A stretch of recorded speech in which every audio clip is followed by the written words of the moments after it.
Ahoj, som prišiel ako znal od Davida a David mi dal skúpich 5 minút, aby som to do seba dostal, takže sa snažím to nejako dať dokopy.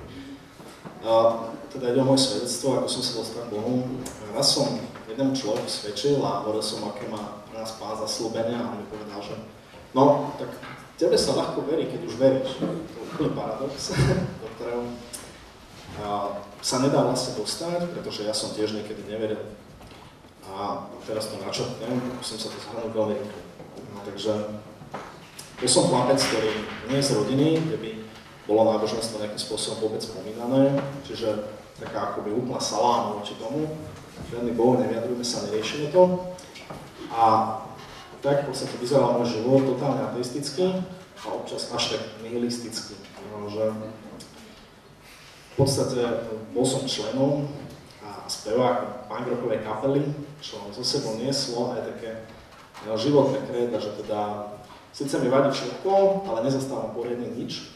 A tak toto bolo aj s kresťanstvom, že keď niečo padlo, tak som úplne agresívne vystúpil voči tomu, nechcel som počuť nikoho nič a väčšinou to svojou nepríjemnosťou nikto ani nemal záujem niečo ďalej hovoriť. To by bolo ešte relatívne v pohode, že som mal problémy so sebou, ale tá horšia vec na tom je to, že som do hriechu ťahal druhých ľudí. Dneska už viem, že to je vec, ktorú si Boh dokázal otočiť, použiť to tak, že dneska ťahám ľudí k Bohu, ale predtým to vyzeralo asi tak, že je množstvo ľudí, ktorí prvýkrát sa opili, pretože som tam bol ja, pretože som ich nahováral. Množstvo ľudí, ktorí prvýkrát vyskúšali nejaké drogy, pretože som tam bol ja. Keď to chcete vidieť na takom dobrom príklade, že ako ľudia prišli, keď som chcel, aby sa takéto niečo dialo, tak keď som oslavoval 20 rokov, tak na tej párty bolo asi 100 ľudí, pre seriózne vážne. A všetci museli robiť tieto veci, pretože som vyvíjal nejaký nátlak. Oni sme to samozrejme počasie aj chceli. Takže ten môj život spel veľmi zle. Svoju budúcnosť som si predstavoval, takže pôjdem na vysokú školu, vyštudujem právo, momentálne aj som a s úplnými pohnutkami a budem zarábať dobré peniaze, budem na nejakom dobrom poste s dobrým menom, manželku mať nebudem, pretože budem môcť mať viacero žien, pretože to zrejme budem môcť dovoliť. A ten pohľad bol úplne zlý, z toho kontextu, ako to väčšina z vás určite teraz vníma. Stalo sa mi to, že keď boli prijímacie skúšky po mojej strednej škole, na tú vysokú, tak ma nezobrali.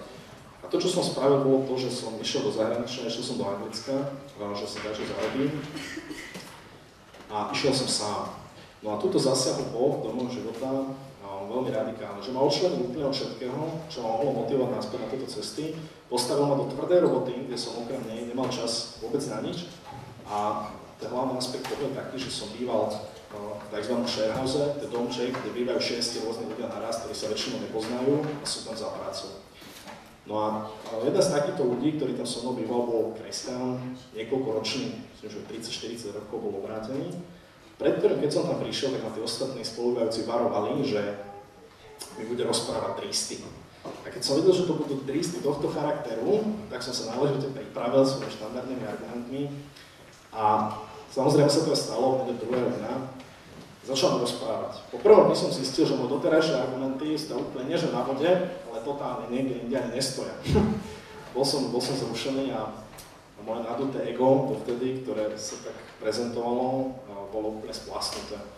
Ale nedal som sa, samozrejme zastrašiť, že niekto môže mať takú pravdu. Také 2 mesiace to moje fungovanie vyzerali tak, že on mi každý deň rozprával a ja som si každý večer na internete vyhľadával argumenty. V podstate ten môj čas, síce som nemal čas chodiť na párty, opíjať sa, ale mal som spolujúceho, ktorý nosil domov marihuanu, takže som si s ním rád zafajčil. Boli to také 2 mesiace, čo mi dotyčný človek kresťan svedčil, ja som ho opíjal. A bol to jeden večer, kedy som si teda dal som si tú drogu. A on mi opäť svedčil a ja som to samozrejme nebral, išiel som si do izby vyhľadávať argumenty ako vždy.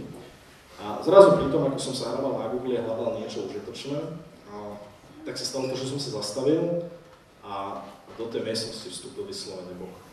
Ja som musel prestať ťukať do notebooku a začal som plakať. Ešte som nevedel prečo, ale vedel som, že je tam niečo väčšie ako ja, vedel som, že to dotýka práve toho, o čom ja mám 2 mesiace rozprávam. úplne prirodzené som musel povedať na to, že viem, že si tu a teda už mi nič neostalo, fakt. Len ti proste verím a vyznávam svoje hriechy a išlo to veľmi spontánne, Boh tam bol a ešte to malo taký efekt, že ako som bol pod tým užitým drogým, to mi niekto zvykne povedať, že to je preto, lebo si to dal, tak to trošku harašilo, tak to vôbec tak nebolo, pretože v momente, ako Boh vstúpil, tak všetko to moje opantanie, to drogou okamžite zmizlo. Takto. Hej. Zrazu som bol úplne čistý, vnímal som všetky veci a za minútu som vyznal Bohu, že príjmam jeho smrť za moje hriechy a že mu verím. Od ďalšieho rána nebol modrejšie, svet lepší a ja som sa musel byť so svojimi hriechmi, ktoré som ešte musel dať preč, aby sa môj život zmenil.